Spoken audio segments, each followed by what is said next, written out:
বারবার করে লিগ ধর জবাই কর। আমরা এখানে লিগের কে ছিলাম? যতদিন আমরা বেঁচে আছি, যদি সংখ্যায় একজনও হই, তারপরে আমরা মুক্তিযুদ্ধকে, বঙ্গবন্ধুকে ধারণ করে, লালন করে এই বাংলার মাটিকে আমরা পড়ে থাকবো। এবং আমরা যতদিন বেঁচে থাকবো, বঙ্গবন্ধুর অস্তিত্ব এই বাংলা থেকে নিশ্চিহ্ন করা অসম্ভব। তারা যতই নাচন কুদন করুক, যতই হামলা করুক, আমাদেরকে দাবায় রাখতে পারবে না তারা। আমাদের একজন বিশ্ববিদ্যালয়ের একজন শিক্ষার্থীকে বঙ্গবন্ধুর 7 মার্চের ভাষণ চালানোর জন্য শহীদুল্লাহ হলের সামনে থেকে আজকে দুপুরে গ্রেফতার করা হয়। তো আমরা সেটার প্রতিবাদ স্বরূপ আমরা ক্যাম্পাসে বঙ্গবন্ধুর ভাষণ বাজানোর সিদ্ধান্ত নেই। কারণ বঙ্গবন্ধুর ভাষণ কোনো নিষিদ্ধ জিনিস না, এটি কোনো অপরাধও না। তো সেই ভাষণ বাজানোর জন্য যখন একজন শিক্ষার্থীকে আসলে গ্রেফতার করা হয়, সেটি আসলে সম্পূর্ণ পুলিশি নিপীড়ন। সেই পুলিশি নিপীড়নের প্রতিবাদে আমরা যতদিন পর্যন্ত আমাদের এই শিক্ষার্থীটিকে আমরা মুক্ত না করতে পারবো, ততদিন আমরা এই ভাষণ ক্যাম্পাসে বাজানোর সিদ্ধান্ত নেই।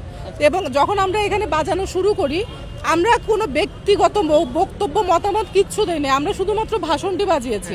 তারপরও বারবার করে শোডাউন, বারবার করে লিগ ধর জবাই কর।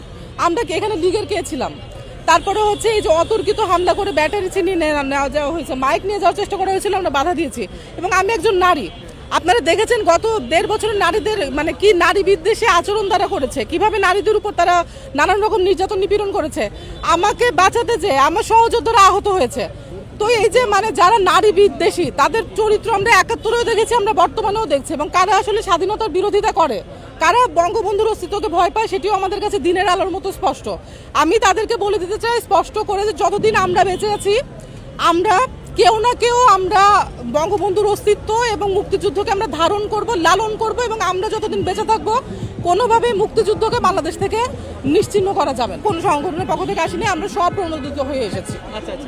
আসলে কারা 32 ভেঙেছে, কারা বিভিন্ন জায়গায় বঙ্গবন্ধুর ভাস্কর্য ভেঙেছে, সেগুলো তো আপনারা দেখেছেন।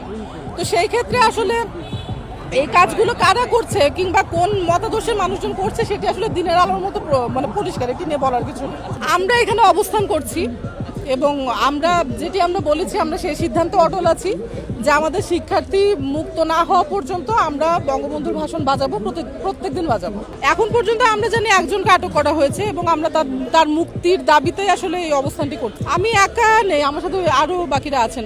আমাদের মূল চাওয়া পাওয়া আসলে গত 1.5 বছরে যেইভাবে 24 এবং মুক্তিযুদ্ধকে 71-কে মুখোমুখি করা হয়েছে, সেটির বিরুদ্ধে একটি শক্ত বার্তা দেয়া যে 24 এবং 71 কোনোভাবেই পরস্পর বিরোধী না। এবং এই মুক্তিযুদ্ধ বিরোধীরা যেইভাবে করে বাংলাদেশের মুক্তিযুদ্ধের বঙ্গবন্ধুর অস্তিত্ব মুছে ফেলার চেষ্টা করেছে, তাদের প্রতিও একটি কড়া বার্তা দেওয়া যে আমরা যদি সংখ্যায় একজনও হই, তারপরে আমরা মুক্তিযুদ্ধকে, বঙ্গবন্ধুকে ধারণ করে, লালন করে এই বাংলার মাটিকে আমরা পড়ে থাকবো। এবং আমরা যতদিন বেঁচে থাকবো, বঙ্গবন্ধুর অস্তিত্ব এই বাংলা থেকে নিশ্চিহ্ন করা অসম্ভব। তারা যতই নাচন কুদন করুক, যতই হামলা করুক, আমাদেরকে দাবায় রাখতে পারবে না তারা। এই কথা আমি আগেও একাধিকবার বলেছি। আসলে ধরেন যে কারা 32 ভাঙচুর করেছে, কারা সারা দেশে বিভিন্ন জায়গায় বঙ্গবন্ধুর মুরাল ভেঙেছে, আপনারা সবকিছু জানেন। কারা মুক্তিযুদ্ধ বিরোধী, কাদের আসলে মুক্তিযুদ্ধ নিয়ে অস্বস্তি, সেগুলো আপনারা জানেন। তো এই ব্যাপারগুলো আসলে দিনের আলোর মতো পরিষ্কার, এখানে আলাদাভাবে কিছু বলার নেই।